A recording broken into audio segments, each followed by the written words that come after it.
किसी समय हरिपुर नामक एक गांव में गोलू नाम का एक मेहनती किसान रहता था। वह अपने खेतों में तरबूज की खेती करता था। गोलू अपने उगाए हुए तरबूज को मंडी में नहीं बेचता था, बल्कि उन्हें अपनी बैलगाड़ी में भरकर गांव-गांव बेचता था।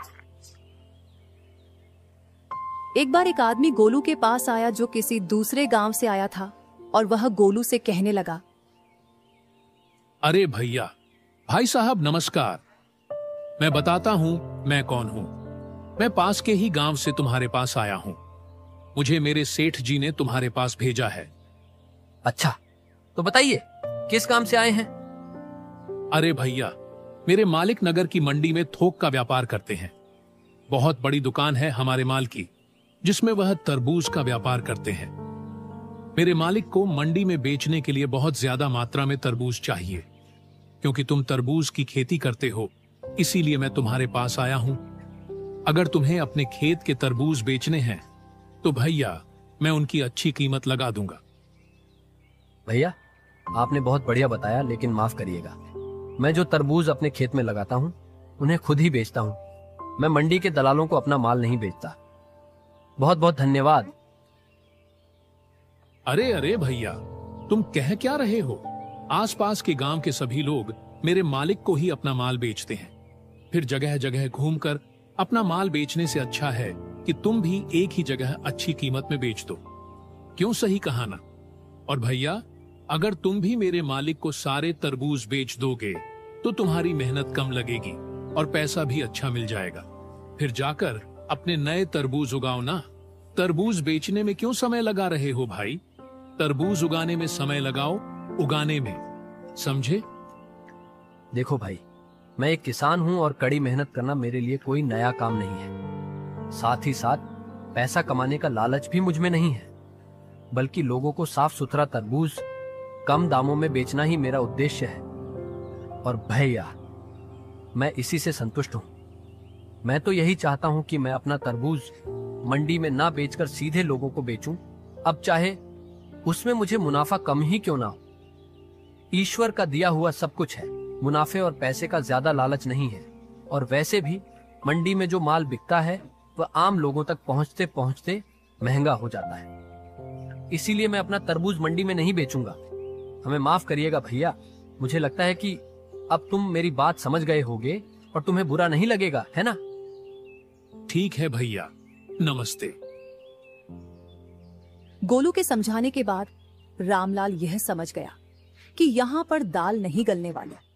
वह वहां से चला गया।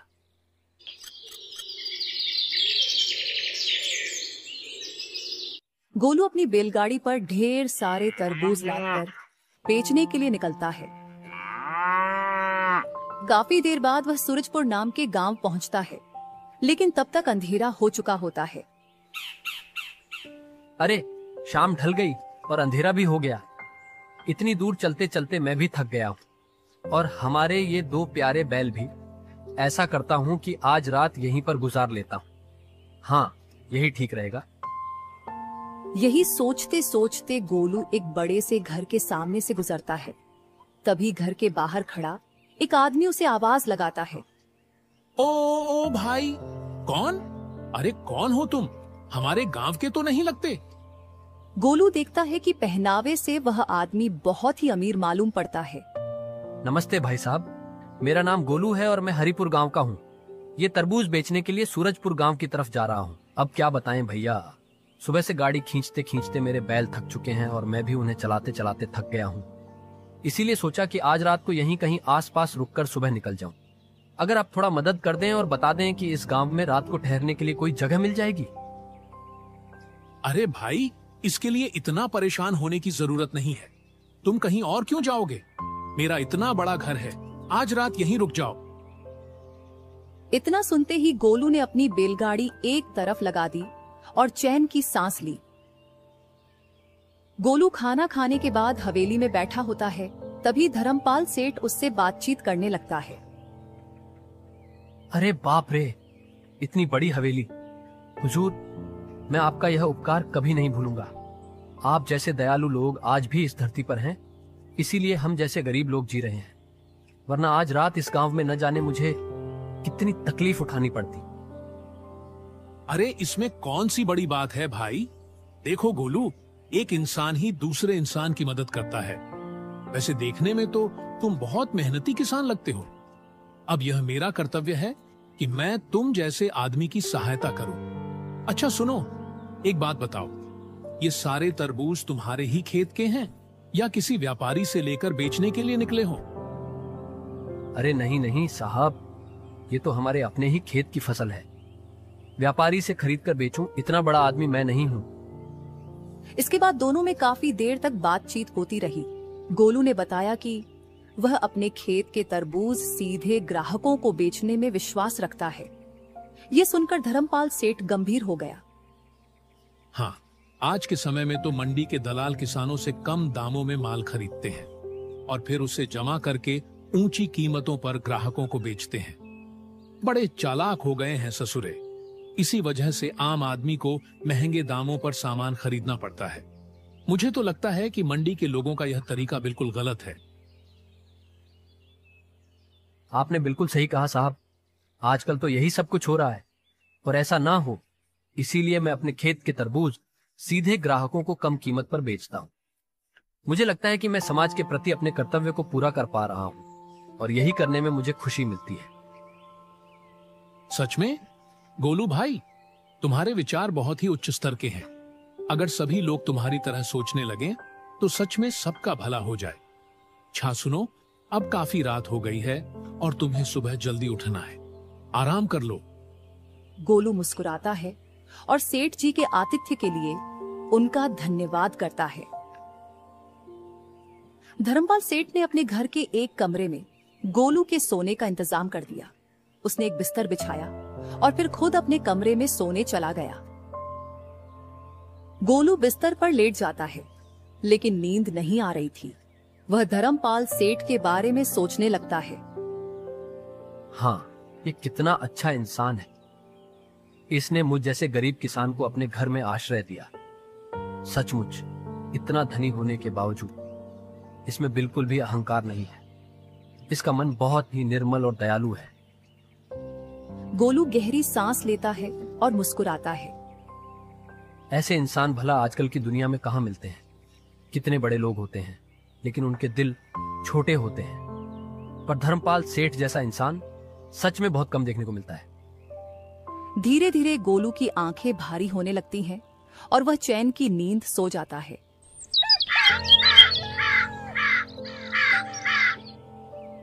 अगली सुबह गोलू जब उठा तो वह फिर से सोचने लगा। हाँ, अच्छा लग रहा है। इस घर के मालिक धर्मपाल सेठ ने मुझे अपने घर में ठहरने की जगह देकर मेरी बहुत मदद की। क्यों ना इसके बदले में मैं इन्हें कुछ तरबूज दे दूं।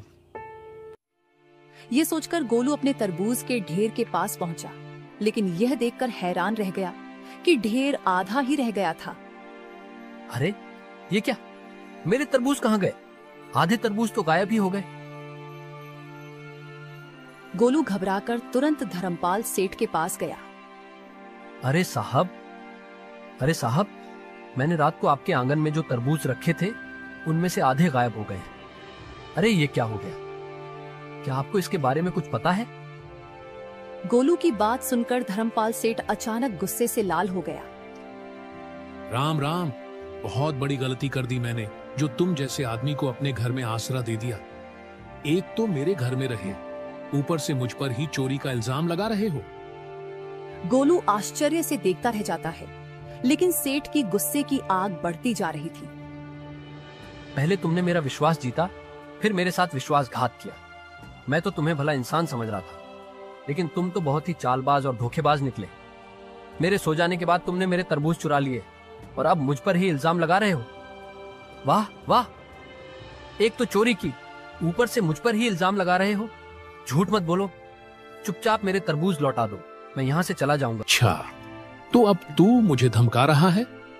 चुपचाप यहाँ से निकल जा, नहीं तो अपने आदमियों को बुलवाकर तुझे धक्के मारकर बाहर फेंक दूंगा। बहुत देर से तेरी बकवास सुन रहा हूं, लेकिन अब और नहीं सहूंगा। बेईमान कहीं का। धर्मपाल सेठ के धमकाने पर गोलू को समझ आ गया कि अब इससे बात करना बेकार है। वह मन ही मन सोचता है, इससे बात करना बेकार है। गोलू गुस्से में अपने बाकी बचे तरबूज उठाता है और वहां से निकल जाता है। गोलू सीधा गांव के मुखिया जी के पास पहुंचता है और उन्हें सारी घटना विस्तार से बताता है। मुखिया जी, मेरे साथ बहुत बड़ा धोखा हुआ है। मैं रात भर धर्मपाल सेठ के घर में ठहरा और सुबह जब उठा तो देखा कि मेरे आधे तरबूज गायब हो चुके थे। जब मैंने सेठ जी से पूछा तो उन्होंने मुझ पर ही इल्जाम लगा दिया। मुखिया जी गंभीरता से सुनते हैं, फिर सोचकर बोलते हैं, अगर सचमुच तुम्हारे तरबूज धर्मपाल सेठ ने ही चुराए हैं तो मैं अवश्य ही उन्हें वापस दिलवाऊंगा। लेकिन एक बात बताओ, तुम कह रहे थे कि वह बहुत ही अमीर आदमी है, तो फिर कोई अमीर आदमी भला ऐसा काम क्यों करेगा? कहीं ऐसा तो नहीं कि किसी और ने तुम्हारे तरबूज चुराए हों? अरे नहीं मुखिया जी, मुझे पूरा यकीन है कि यह काम उसी आदमी का है। उसके अलावा और कौन चुरा सकता है? ठीक है, पहले उससे बात करनी होगी, तभी कोई फैसला किया जाएगा। गोलू मुखिया जी की बात सुनकर राहत की सांस लेता है, लेकिन अब वह चाहता था कि इंसाफ हो।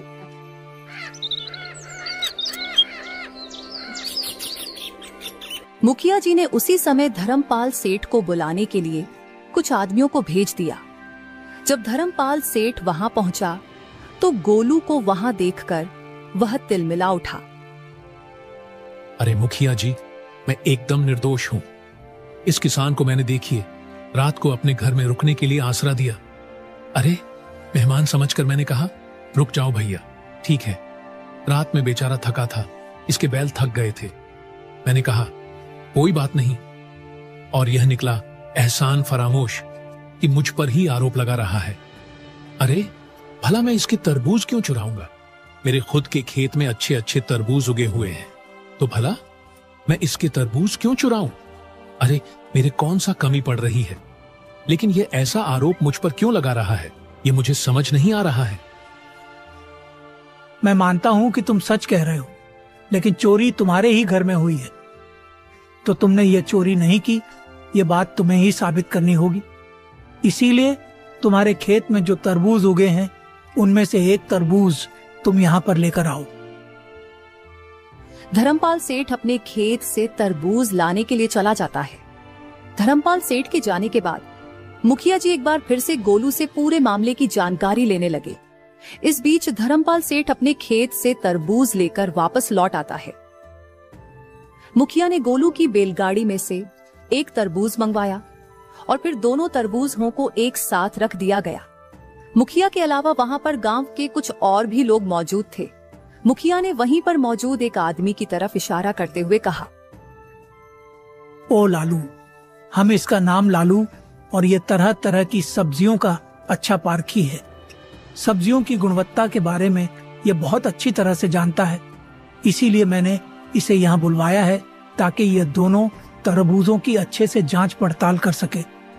मुखिया जी ने लालू से कहा, लालू, क्या तुम इन दोनों तरबूजों की जांच करके ये बता सकते हो कि ये दोनों तरबूज एक ही खेत के हैं या फिर अलग अलग? दोनों तरबूजों को बड़े ही गौर से देखने के बाद, ठीक है, ये भी हाँ, इसकी बनावट भी ठीक है। हम इसका ऊपरी हिस्सा और नीचे का हिस्सा ठीक से देख रहे हैं।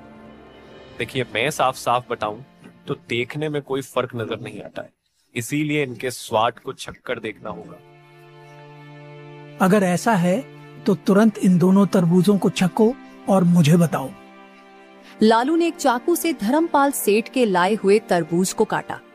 जैसे ही उसने वह तरबूज खाया, उसे तुरंत जैसे कोई दौरा पड़ने लगा, वह हाथ पैर मारने लगा।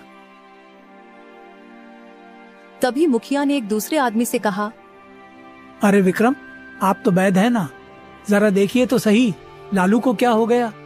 अरे ये तो अच्छा भला यहाँ पर आया था, पर पता नहीं कहाँ क्या हो गया, कहीं मर ना जाए। आप तुरंत इनका इलाज कीजिए, देखिए जल्दी से, जल्दी देखिए। अरे अरे, अवश्य ही इस तरबूज में जहर था, इसीलिए तरबूज को खाते ही इसकी यह हालत हो गई। इसे इलाज के लिए तुरंत मेरे घर ले जाना पड़ेगा, जल्दी करो। फिर कुछ लोग लालू को उठाकर विक्रम के घर इलाज के लिए ले जाते हैं। इसके बाद मुखिया जी कड़े स्वर में धर्मपाल सेठ सवाल करते हैं। अरे भाई, ये सब क्या मामला है? तुमने अपने खेतों में जहरीले तरबूज उगाए हैं क्या? तुम लोगों को जान से मारना चाहते हो?